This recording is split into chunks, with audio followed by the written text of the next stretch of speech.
శ్రీరామనవమి వస్తుందంటే చాలు ఆ సందడే వేరుగా ఉండేది. అయితే అదంతా ఓ 20 ఏళ్ల కిందట.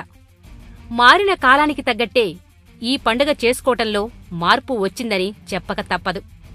మిగిలిన పండుగలతో పోలిస్తే ఈ పండుగకు ఇస్తున్న ప్రాధాన్యత అంతకంతకు తగ్గుతుందనే చెప్పాలి.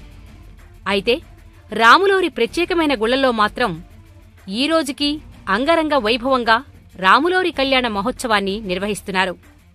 అలా బ్రహ్మాండంగా రాములోరి కళ్యాణాల్ని నిర్వహించే దేవాలయాల్లో తెలంగాణ రాష్ట్రంలోని భద్రాద్రి ఒకటి. చారిత్రక విశిష్టత ఉన్న భద్రాద్రిలో జరిగే రాములోరి కళ్యాణానికి ప్రభుత్వం తరపున ముత్యాలు, పట్టు వస్త్రాల్ని ప్రత్యేకంగా సమర్పిస్తుంటారు. ఇందుకోసం అందరూ ఎంతో ఆసక్తిగా ఎదురుచూస్తుంటారు. ఉమ్మడి రాష్ట్రంలో ఈ పండుగ సందర్భంగా ముఖ్యమంత్రి ముత్యాల తలంబ్రాలు, పట్టు వస్త్రాలు పట్టుకుని వస్తుంటే అందరూ ఎంతో ఆసక్తిగా చూసేవారు. తెలంగాణ రాష్ట్రం ఏర్పడిన తర్వాత ప్రాంతాల వారీగా విడిపోయిన నేపథ్యంలో తెలుగు ప్రజల అటెన్షన్ కాస్త డైవర్ట్ అయిందని చెప్పక తప్పదు. రాములోరి కళ్యాణానికి ఎంత బిజీ ఉన్నా, మరే కారణం ఉన్నా ముత్యాల తలంబ్రాలు, పట్టు వస్త్రాలు సీఎం సాబ్ పట్టుకురావటం ఆనవాయితీ. కాని ఈ ఒక్కసారి మాత్రం అందుకు భిన్నమైన సీన్ ఎదురైంది.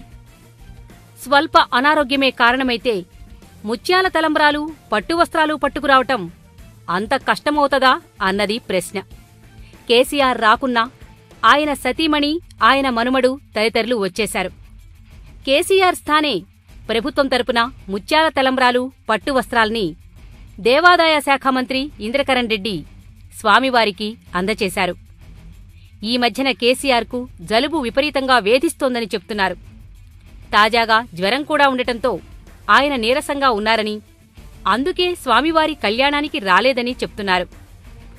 మొన్న ఉగాది రోజున గవర్నర్ దంపతులు నిర్వహించిన కార్యక్రమానికి వచ్చిన కేసీఆర్ అనారోగ్యం కారణంగా కొద్దిసేపటికే వెళ్లిపోవటం తెలిసిందే. తాజాగా రాములోరి కళ్యాణానికి అస్సలు రాకపోవటం పలువురిని నిరాశకు గురిచేసిందని చెప్పక తప్పదు.